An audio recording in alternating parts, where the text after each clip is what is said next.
Shelter employees communicated with each other about the shelter issues using a non-governmental email or communication system that reduced public transparency. At the Board of Supervisor meeting, March 8th, 23, in public testimony, the first speaker, Amy Swope of Blue Ridge Canine Safe House, outlined how the shelter was operating outside the law by requiring payment of a fine or fee before picking up the animal, forcing people to leave their animal at the shelter if they can't pay the fees and fines. Due process was willfully thrown out the window. The shelter denied return of people's property against the state code and the state constitution. Annabelle's owner, Jessica Evans, herself a county employee, had no other option than to give up her dog to the shelter. She left a packet with the administrator detailing the illegality of the fees with the county attorney, which the county attorney confirmed after further research. Yet the shelter continued to assess these fees and fines until I demanded the county follow the law this past Monday, May 29th, and stop assessing these fines and fees. The reason given by the county administrator for continuing the fines is that he wanted the animal owners to avoid getting a summons and going to court. Now, if a police officer stopped you for an infraction and offered you the choice to pay the police officer in lieu of receiving a summons, we would all agree that this scenario is illegal. That is what the shelter has been doing through the ACOs, with the county being a beneficiary of the easy fine payment. To make it worse, what if the police officer impounded your vehicle unless you paid them? That is the scenario of the payment scheme at these fines and fees. No other municipal shelter across the state operates like this. Returning to our situation, summons must be issued only after careful investigation shows willful violation of animal laws, and that takes time and effort by the ACOs, and is a lot harder than playing the judge and assessing fines under the 20-year-old system. On Monday, May 22nd, the county administrator confirmed the animal control officer has been charging unlawful fees and fines for many years, fees that did not have an ordinance and fines that were not pursuant to a summons, which the administrator confirmed on the May 24th meeting. The administrator has admitted that the county shelter has assessed these unlawful fines and fees to our residents for over 20 years. I emphasize the ACO can't assess fines, only issue a summons. We can find the duties of the ACO in Virginia section 3.26555, position of the animal control officer. I will read from that section. The governing body of each county or city shall, or each town may, employ an officer to be known as the animal control officer, who shall have the power to enforce this chapter, all ordinances enacted pursuant to this chapter, and all laws for the protection of domestic animals. Animal control officers and deputy animal control officers shall have knowledge of the animal control and protection laws of the Commonwealth that they are required to enforce. When in uniform or upon displaying a badge or other credentials of office, animal control officers and deputy animal control officers have the power to issue a summons to any person found in the act of violating any such law or any ordinance enacted pursuant to such law of the locality where the animal control officer or deputy animal control officer is employed. I don't see in Virginia code where the ACO has the authority to assess a fine. The revenue of these fines and fees has been $63,525 over the last 5 years, yet our ordinances don't allow any of these. The county ordinance 5-25D states, in the event that any animal confined in such facility is claimed by its rightful owner, the owner shall be charged with the actual expenses incurred in keeping the animal impounded. Yet we have not been following our own code that was last updated in September of 2009. That corresponds to the state code, section 3.26546C. If any animal confined pursuant to this section is claimed by its rightful owner, such owner may be charged with actual, and I would add, not estimated, not average, expenses incurred in keeping the animal impounded. In addition to this, any other fees that might be levied the locality may, after a public hearing, adopt an ordinance to charge the owner of an animal a fee for impoundment and increased fees for subsequent impoundments of the same animal. Other localities only charge for veterinary bills. Shelters usually don't charge food bills because they depend on the size of the animal and amount of food eaten. The administrator has insisted the $15 per day impoundment fee is legal. State code allows a one-time impoundment fee, not a daily one. Additionally, $15 of dog food is equivalent to over 8 pounds of Purina 1 dog food, or 22 pounds of pedigree dog food, or 5 pounds of Purina Pro Plan cat food. I doubt any of the animals eat that much food per day. The Virginia Code clearly states actual and not estimated or average. Because large breeds and small breeds eat different amounts, this fee can't be a static amount, well over the probable consumption by any animal. Most shelters ignore this expense and charge owners only veterinarian and grooming bills. County Ordinance 5-22 is incorrect, stating any person who owns a dog that runs at large shall be deemed to have violated the provisions of this section. The Virginia Code, however, reads, any person who permits his dog to run at large or remain unconfined, unrestricted, or not penned up shall be deemed to have violated an ordinance adopted pursuant to the provisions of this section. This ordinance section has not been updated since 1978. The difference in the state code requires the owner to permit the dog to permit the dog to run at large instead of just owning the dog who runs at large. The dog may have escaped because someone let the dog out without the owner negligently or willfully permitting that. That's what happened to Annabelle. A structure fire nearby caused Annabelle to escape. So how has our ACO enforced this ordinance? Was it according to the Virginia Code or the county ordinance? What is worse, the ACOs did not have to assess these fines illegally. The county has had the option to create a legal civil penalty ordinance that follows Virginia Code 3.2-6543B, which states, any locality may by ordinance establish uniform schedules of civil penalties for violations of specific provisions of ordinances adopted pursuant to this section. Civil penalties may not be imposed for violations of ordinances that parallel 3.2-6570. Designation of particular violation of civil penalty may be in lieu of criminal sanctions and preclude prosecution of such violation as a criminal misdemeanor. The schedule for civil penalties shall be uniform for each type of specified violation, and the penalty for any one violation shall not be more than $150. Please note that value. Imposition of civil penalties shall not preclude an action for injunctive, declaratory, or other equitable release. Monies raised pursuant to this section shall be placed in the locality's general fund. If the county had followed the Virginia Code 3.2-6543, an animal control officer or law enforcement officer may issue a summons for a violation. Any person summoned or issued a ticket for a scheduled violation may make an appearance in person or in writing by mail to the Department of Finance or the treasurer of the locality, issuing the summons or ticket prior to the date fixed for trial in court. Any person so appearing may enter a waiver of trial, admit liability, and pay the civil penalty established for the offense charged. This is similar to how traffic tickets are paid today, except for where the payment is made.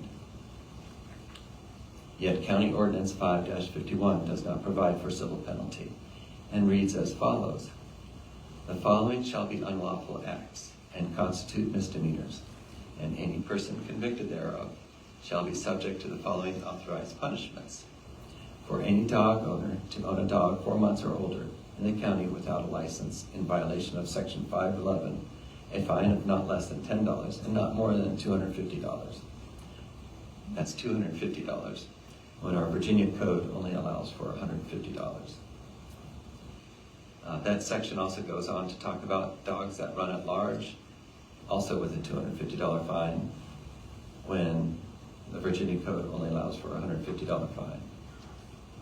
The $250 fine is repeated multiple times in our code, when the maximum is a $150 fine. The county code has not been updated and still includes the $250 limit instead of the $150 limit per offense that is in the state code. My question, have the judges been assessing the state code allowable up to $150 or the inappropriately high county ordinance amount of $250 when summons have been issued and the defendant has gone to court? The administration must figure that out too. Why haven't our animal ordinances been updated according to the state code, specifically those covering our pets and violations? Why hasn't the county created civil penalties that are allowed by Virginia code?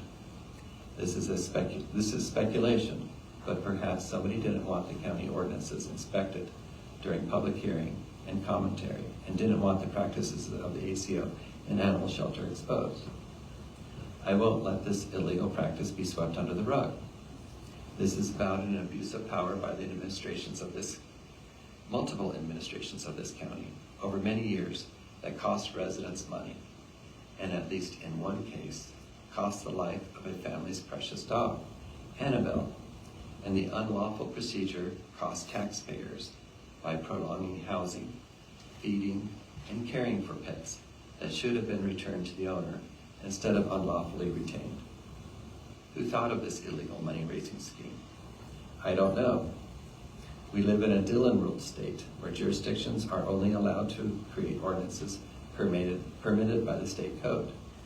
The original designers or conspirators certainly did not follow the Virginia code. Which administrations over the years found out about this illegal scheme but chose to keep it hidden because the county was making too much money? I find it challenging to believe. Let me go back to the money. No other shelters make this much money there. I find it challenging to believe others did not know this was illegal. And I question why the animal ordinances haven't been reviewed just to conform them to current Virginia code as we do for many other ordinances that come before us. If the county has reviewed the animal ordinances, I believe the county could have corrected this long ago, unless the county did not want to look at the Virginia code. Furthermore, I am concerned about the county's monetary and criminal liability. These issues need to be explored by state and federal law enforcement. I'm concerned about possibility of larceny. I'm not an attorney, don't pretend to be one. I treat blood pressure and heart failure, not law. But under Virginia Code 182-97, larceny of a certain animal and poultry, dogs are included under this larceny. Larceny is a crime against possession. Furthermore, it has two elements, one which must be met: the actual taking of the property. I don't know if that fits. But if the property is deprived of another, that does fit. I don't know if this county is at risk of violating this law. Federally, under 18 U.S. Code 241, conspiracy against rights. If two or more persons conspire to injure, oppress, threaten, or intimidate any person in state, territory, commonwealth, possession, or district in the free exercise or enjoyment of any right or privilege secured to him by the Constitution or laws of the United States, or because of his having so exercised the same, they shall be fined under this title or in prison not more than 10 years or both. I left out parts of this code for brevity that did not apply to this situation. Under this U.S. code, I am concerned our residents have experienced deprivation of rights, including the right to due process, because the ACO played judge and jury, found someone guilty, and assessed fines, despite being educated in the responsibilities of an ACO. The ACO is a member of the Board of Virginia Animal. The ACO, our current ACO, is a member of the Board of Virginia Animal Control Association. Not every ACO is a member of that board. He's an experienced ACO, an educated ACO. They have continuing education just like physicians do. Rightful owners had their property, their pets, withheld unlawfully without a court order until they paid an unlawful fee and fine after driving miles away from the shelter. In summary, our residents lost their rights to due process and possession of property for a revenue-generating scheme devised more than 20 years ago. Who made this scheme? Who currently knew of the illegality? And why wasn't this scheme stopped once identified? Are questions that need to be investigated by a higher authority.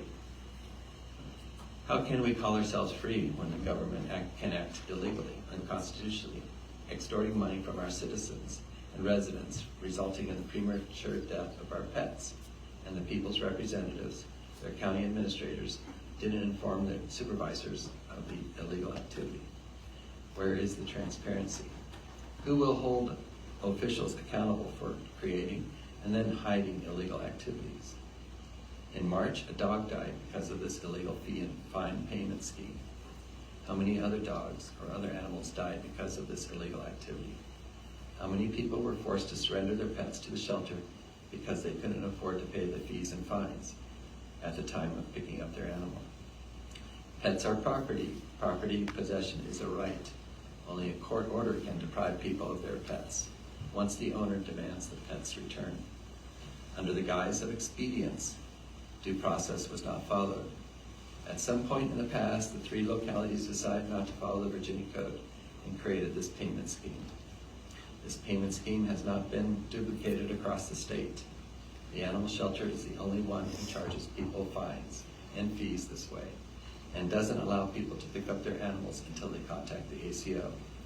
And a payment of fees and fines is made. Is expedience of the process a sufficient excuse to enforce unlawful fines and fees? Do we want owners to pick up their animals? Then why were barriers created to pick up the animals, unless it was to increase revenue? Yet it also put the county at risk of lawsuits. Additionally, what is our relationship to the SPCA? Why are they importing 378 animals from out of state last year and placing them in SAW families when we are having trouble placing our animals and frequently finding ourselves at max capacity? Our shelter is frequently crowded because we created the barriers to reclaiming pets, and because our relationship with the SPCA and other adoption agencies are broken and need to improve immediately. Now we come to the question, why are we here for this special meeting and the motion to hold this meeting in closed session? If the closed session is about one of the other supervisor's resignation, I'll be glad to vote for it. But if this meeting is about me, I want the meeting open to public scrutiny and fully transparent. I am not embarrassed by my actions while discovering this county's illegal scheme. I trust Augusta County residents to tell me how I am wrong or support me, as they have, because my decisions have been for their benefit. I am up for a re-election this year. They have the right to vote me out. Closed personnel meetings are for the benefit of the employee, theoretically to protect the employee, and I waive the closed meeting option. And if the meeting is about me, the meeting is in retaliation for revealing and pursuing transparency of this county's illegal activities and an attempt to suppress or intimidate my attempts to reveal county issues as part of my duties as a supervisor. Your attempt to suppress my ability to investigate the county or suppress my opinions is a violation of whistleblower laws that are meant to punish retaliatory measures by an employer against an employee. This body clearly does not want transparency. 4 times, members of the board have used parliamentary procedures to cut off debates to keep the public from hearing supporting arguments. Once in 2022, a board member called a question to cut off debate right after part of the budget was motioned. The majority has passed restrictions on debate and motions. The majority refused twice to have a public hearing about body cameras, but thankfully they allowed the motion to be placed on the county survey, which overwhelmingly, 720 to 16, was in favor of cameras and to pay for them with taxes. The majority has passed restrictions on public input, which has created deadlines to sign up for matters of the public and restricted the amount of time for the public to inform the board of the public's concern. The majority passed a rule to restrict when new motions could be addressed. The majority passed a motion to create an amount to accept public donations to support the purchase of cameras, and then a month later rescinded the count despite money already being deposited in the account and collected for the account. The account would have saved taxpayers money when eventually body cameras are purchased for our deputies. The board loses credibility when they offer no censorship for the Commonwealth Attorney. He used his government position to falsely accuse 5 county taxpayers, yet wouldn't come before the board to apologize in the same manner that he made his accusations against these honorable residents. At the beginning of the year, we debated proposed rules of the board that were decided against, thankfully. Yet someone had to come up with these anti-First Amendment rules.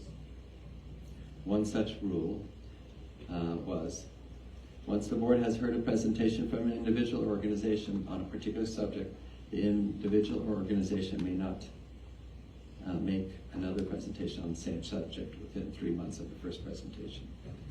Obviously, that's a violation of the First Amendment. The majority did vote against that. It is my opinion that we must restore trust in our government. I and most of us have trusted the American government, that our American bureaucracy in all its forms, executive, judicial, and legislative, follows the law or has a check and balance system to identify unlawful activities and correct the illegal activity. I am very aware that others in our society, for various valid reasons, do not have that same trust and remain skeptical of the government. The burden seems to be on the citizens to discover the illegal government activities, while the government hides behind a veil of obfuscation, whether by hosting a confusing website that doesn't make the minutes of the meetings easy to find and read, or not allowing meetings to be video recorded and available for public view, even when those meetings are held in this room and has that capacity to live stream and record and open our government decision-making to public view and scrutiny. We need to remove the barriers that prevent or inhibit the public's access to government decisions. We must facilitate the public's ability to catch the government in its illegal activity, whether intentional or accidental. Who is really watching the hen house?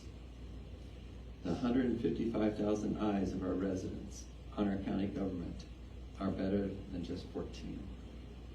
I was elected 3.5 years ago. I am not the representative of the government. I am the representative of the residents in my district and overall seek what's best for the county residents. I may be the only person to stand in the way of an out-of-control bureaucracy which desires to crush the livelihood of a resident of this county or the life of a family pet. I want the county to avoid litigation by getting in front of this liability and offering the public a sincere apology and begin reimbursing people for the unlawful fees and fines, or giving these people the choice to donate their unlawful fines and fees to the animal shelter. I want the county administration to work on a plan for restitution, ordinance changes, and present the plan at the next work session if possible. Management of the SBAC has been a problem for years. I would have motioned to add the county administrator to the closed session, but the special meetings rule don't allow this. Thank you for listening. I have discovered a lot, but I haven't finished reading everything people have sent me. And I apologize if I have included everything residents of Augusta, Stanton, and Waynesboro have informed me of. And I'm finished. Thank you.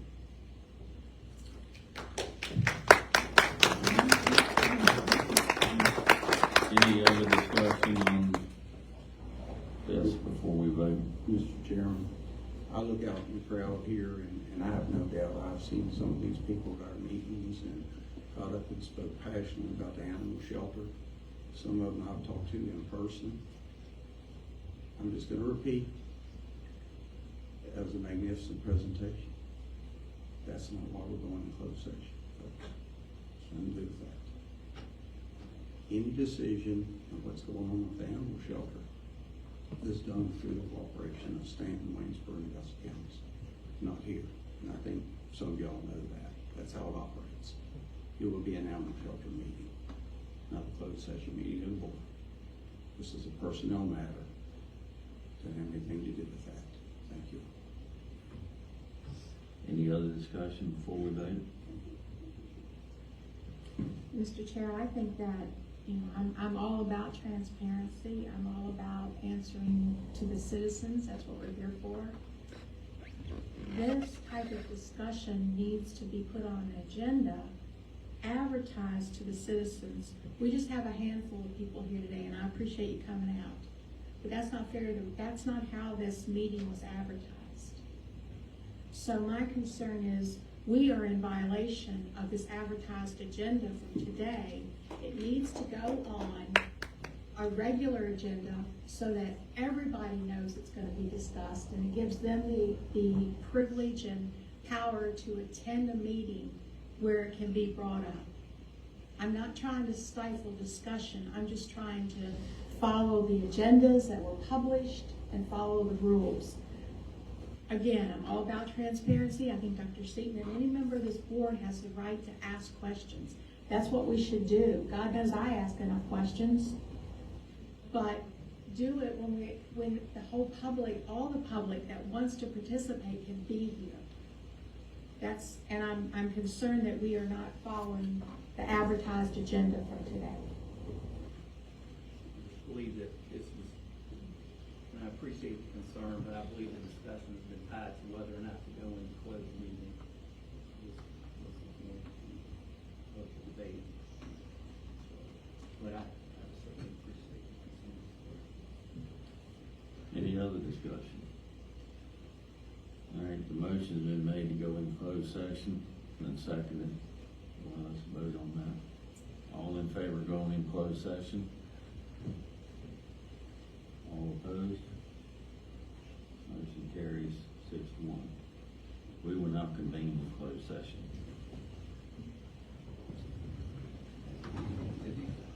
If you can, please stay behind.